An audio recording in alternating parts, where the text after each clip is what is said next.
পরেও নারীদের কিছু অধিকার আছে, হয়তো আমি লম্বা আলোচনা করে শেষ করতে পারবো না। আজকে বিবাহের ক্ষেত্রে দেখা যায় নারীরা পুরুষের হাতে নির্যাতিত হয়, ঠিক তদ্রূপভাবে পুরুষরা নারীর হাতে নির্যাতিত হয় কি হয় না? এর মধ্যে উল্লেখযোগ্য একটি কারণ হলো বিবাহের উপযুক্ত যে সময়টা আছে সেই সময়ে কন্যাকে, সেই সময়ে ছেলেকে বিবাহ না দেওয়ার কারণে সমাজের মধ্যে এই সমস্যাটা বেশি হয়। আপনি বিল্ডিং করতেছেন, বিল্ডিং এর কাজ শেষ না হইলে ছেলে উপযুক্ত হয়েছে, ছেলেকে বিবাহ দেওয়া যাবে না, মেয়েটাকে বিবাহ দেওয়া যাবে না। প্রত্যেকটা জিনিসের একটা ক্ষুধা আছে। সন্তান যখন মায়ের গর্ভ থেকে জন্মগ্রহণ করে ও ক্ষুধার জন্য কান্নাকাটি করে কি করে না? প্রাপ্ত বয়স্ক যখন মানুষ পৌঁছে যায় তখন ওর একটা যৌবনের একটা ক্ষুধা আছে। আপনি তো 5 তলা বিল্ডিং গাড়তেছেন, বলেন তো ওই বিল্ডিং দেখে কি ওর ওই ক্ষুধা নিবারণ হবে নাকি? ক্ষুধার জন্য সে খাবার, তার ওই ক্ষুধা নিবারণের জন্য তার যে খাবার সেটা সে অনুসন্ধান করতে থাকবে। আপনি কবে 5 তলা বিল্ডিং এর কাজ শেষ করবেন, এরপরে সন্তানকে বিবাহ দিবেন? এর আগে তো তার ক্ষুধা নিবারণের জন্য বিভিন্ন জায়গায় সে সংযোগ লাগায় রাখছে। আপনার মেয়েও সংযোগ লাগায় রাখছে, ছেলেটাও সংযোগ লাগায় রাখছে। এরপরে তার সাথে যে সংযোগ বিল্ডিং করার পরে আপনি এনে দিয়েছেন ভিন্ন একজন, তার সাথে তার বনে না, তার সাথে তার মেলে না। সমাজে এই ধরনের সমস্যা ঘটে কি ঘটে না? এজন্য সমাজে যখন ছেলে প্রাপ্ত বয়স্ক হবে, বাবা মার দায়িত্ব হলো আপনার বিল্ডিং যে কয় তারা করা হয়েছে, সন্তান যখন প্রাপ্ত বয়স্ক হয়ে গেছে সাথে সাথে তাকে বিবাহ দিয়ে দেন। আপনার মেয়ে যখন প্রাপ্ত বয়স্ক হয়ে গেছে সাথে সাথে বিবাহ দেন। সমাজের মধ্যে আর একটা রীতি আছে, ঘরে বড় বোন আছে, বোনকে বিবাহ না দিয়ে ছেলেকে বিবাহ দেওয়া যায় না। সমাজের মধ্যে একটা রীতিনীতি আছে নাকি বলেন তো? এইটা কি কোনো শরীয়তের রীতিনীতি? যে যুবকের বিবাহের সময় হয়ে গেছে, আল্লাহ রাসূল সাল্লাল্লাহু আলাইহি ওয়াসাল্লাম বলেন, ইয়া মাশারাশ শাবাব মান ইসতাতা মিনকুমুল বাতা ফালইয়াতাসাওয়াজ। ও যুবকেরা, তোমরা যারা বিবাহ করার সামর্থ্য রাখো, স্ত্রী চালানোর সামর্থ্য রাখো, তোমাদের সময় যখন হয়ে গেছে তখন তোমরা বিবাহ করো। আর যদি সামর্থ্য না থাকে তাহলে তোমরা রোজা রাখো।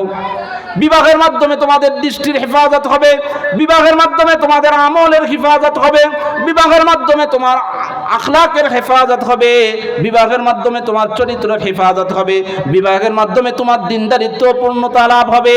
তুমি যখন বিবাহ করে ফেলবে তখন অনেক গুনাহ থেকে বাঁচা তোমার জন্য সহজ হয়ে যাবে। সমাজের মধ্যে, ঘরের মধ্যে, সংসারের মধ্যে ছেলে বউর সাথে মিল নাই, শাশুড়ি পুত্রের বউয়ের সাথে মিল নাই। এই মিল না থাকার মূল যে কারণগুলি আছে তার মধ্যে একটা হলো তাদের মধ্যে ইসলামিক শিক্ষা নাই। আর একটা কারণ হলো উপযুক্ত যে তাদের বিবাহের যে সময়টা ছিল সেই বিবাহের উপযুক্ত সময় তাদেরকে বিবাহ দেওয়া হয় নাই। এখন বলবেন যে হুজুর টাকা নাই, বিবাহ করব কিভাবে? আল্লাহ তাআলা বলতেছেন, ইয়াকুনু ফুকারা ইউগনিহুমুল্লাহু মিন ফাদলি। ও যুবকেরা, বিবাহের জন্য অনেক টাকা পয়সা লাগে না। নবীজি সাল্লাল্লাহু আলাইহি ওয়াসাল্লাম বলেছেন যে বিবাহে খরচ কম সেই বিবাহে বরকত বেশি। কোন বিবাহে বরকত বেশি? যে বিবাহে মনে হয় 5 পিয়ার বক্স বাজাবে সেই বিবাহে বরকত বেশি। যে বিবাহে মেয়ের মহর 10 লাখ হবে সেই বিবাহে মনে হয় বরকত বেশি। কথা বলেন না কেন? কারণ যে বিবাহে মেয়ের মহরটা 10 লাখ করা হয়, ওই বাবা সর্বপ্রথমই নেগেটিভ ধারণা রাখে, আমার মেয়েকে যদি ছেলে ছেড়ে দেয় তাহলে এই টাকা দিয়ে মেয়ের একটা ভবিষ্যৎ হবে। এই চিন্তা চেতনায়, এই নিয়তে বাবা মেয়ের জন্য মহরটা বেশি নির্ধারণ করে। তাহলে ওর তো নিয়তি গলত, ওর নিয়তি গলত না? আরে তুমি যে একটা ছেলের সাথে তাকে তোমার মেয়েকে বিবাহ দিচ্ছ, তোমারই সর্বপ্রথম যদি এই নিয়ত থাকে আমার মেয়েকে যদি ছেলে ছেড়ে দেয় তাহলে কি করে ওই মেয়ে ওই ছেলের কাছে, কি করে ওই পরিবারে সুখী শান্তির সাথে থাকবে? এজন্য যে বিবাহে খরচ কম ওই বিবাহে বরকত বেশি। যে বিবাহটা সুন্নাত তরিকায় হয় ওই বিবাহটা টেকসই বেশি। যে বিবাহটা আল্লাহ আল্লাহ রসুলের বিধান মেনে হয়, আল্লাহ পাক রব্বুল আলামিন ওই বিবাহের মধ্যে বরকত দান করেন। আজকে আমাদের সমাজের মধ্যে এমন কোনো বিবাহ নাই যে বিবাহে গান বাজনা হয় না। বলেন তো, গান বাজনা করা এটা মুসলমানদের জন্য মনে হয় পবিত্র কাজ? কথা বলেন না?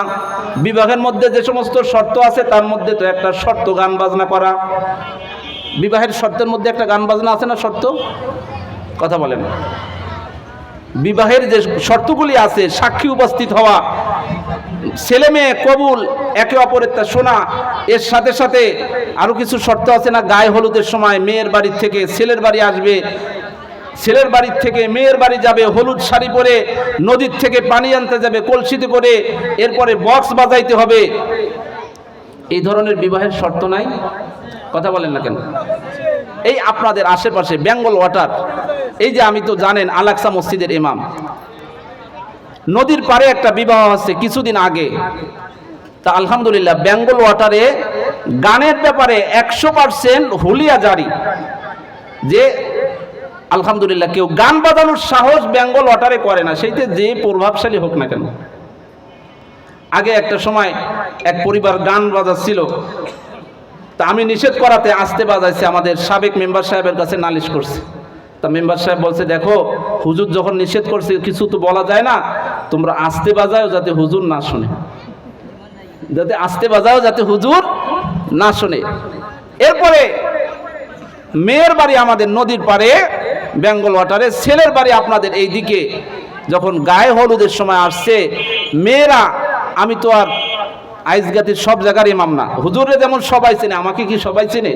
আমারে তো বেঙ্গল ওয়াটারের মানুষ চিনে। ওই মেয়েরা বলতেছে, এটা আবার কিসের বিয়ে যে বিয়ে গান বাজে না? এটা আবার কিসের বিয়ে যে বিয়ে কি বক্স বাজে না? এটা আবার বিয়ে হইল? তাহলে বিবাহের জন্য তো গান বাজনা এটা উল্লেখযোগ্য শর্ত না ভাই? কথা বলেন না। গান বাজনা ছাড়া বিবাহ জায়েজ হবে? আরে গান বাজনা ছাড়া বিবাহ হালাল হয়? কথা বলেন না। বিবাহ করেন নাই কেটা কেটা একটু হাত জাগান। কারা কারা বিবাহ করেন নাই একটু হাত জাগান। সবাই বিবাহিত জায়গা। যারা বিবাহ করেন নাই এই মাহফিলের ময়দান থেকে একটা ওয়াদা করে যান, আমার বিবাহে কোনো বক্স বাজবে না, কোনো গান বাজবে না। এই ওয়াদা করতে পারবেন নাকি? যদি ওয়াদা করতে পারেন তাহলে মাহফিলটা সার্থক। যদি আপনি ওয়াদাটা করতে পারেন তাহলে এই মাহফিলটা ধন্য হয়ে যাবে। এখন একটু হাত উঠান তো, কার কার ছেলে বড় হয়েছে বিবাহ দেওয়ার মতো, কার কার মেয়ে বড় হয়েছে বিবাহ দেওয়ার মতো? কেউ না এখানে, সব কি ভিন্ন শ্রেণীর মানুষ এখানে শুনতে আসছেন, যাদের ছেলে মেয়েও কেউ নাই, যারা বিবাহ করেন নাই। আবার যদি বলি বিবাহ করছেন কে কে, তাও মনে হয় অনেকে হাত উঁচা করবে না, যে হুজুর না জানি কি বলে ফেলে। আরে আল্লাহ পাক রব্বুল আলামিন যে আমাকে আপনাকে দুনিয়ায় প্রেরণ করছেন, আল্লাহ পাক রব্বুল আলামিন আমাকে আপনাকে দুনিয়ায় থাকার জন্য, চিরদিন থাকার জন্য মনে হয় দুনিয়ায় পাঠাইছে, তাই না? কথা বলেন না কেন?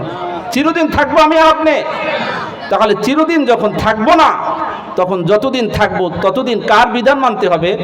কথা বলেন না। তাহলে বিবাহে গান বাজনা করা যাবে? বলেন। কথা বলেন না। গান বাজনা করা যাবে?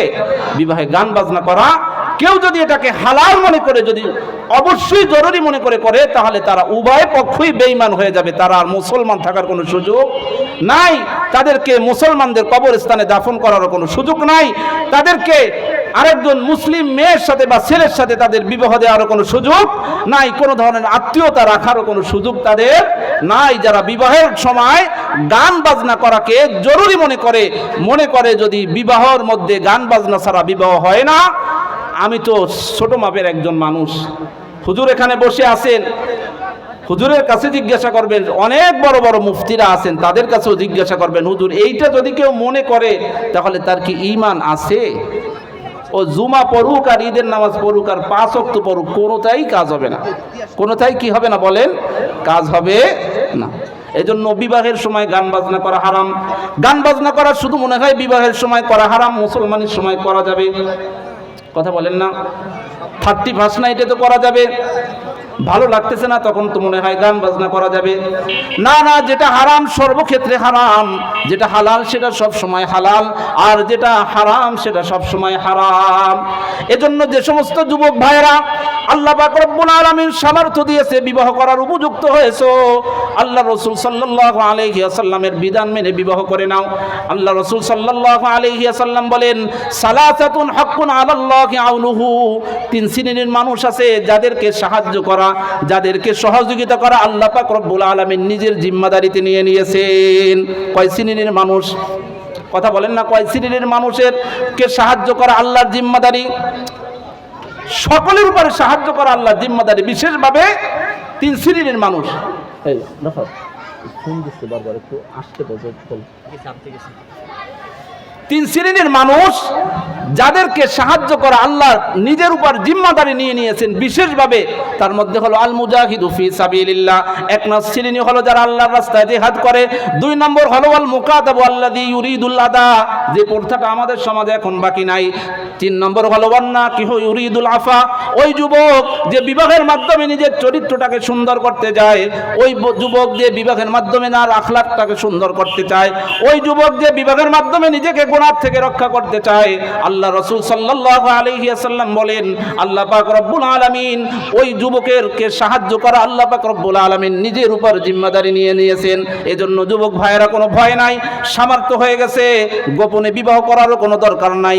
বিবাহের ক্ষেত্রে নবীজি বলেছেন আলিনু বিন নিকাহ, বিবাহ গোপনে হয় না, বিবাহ প্রকাশ্যে হতে হবে, মানুষ জানবে, মানুষ দেখবে যে অমুকের বিবাহ হচ্ছে।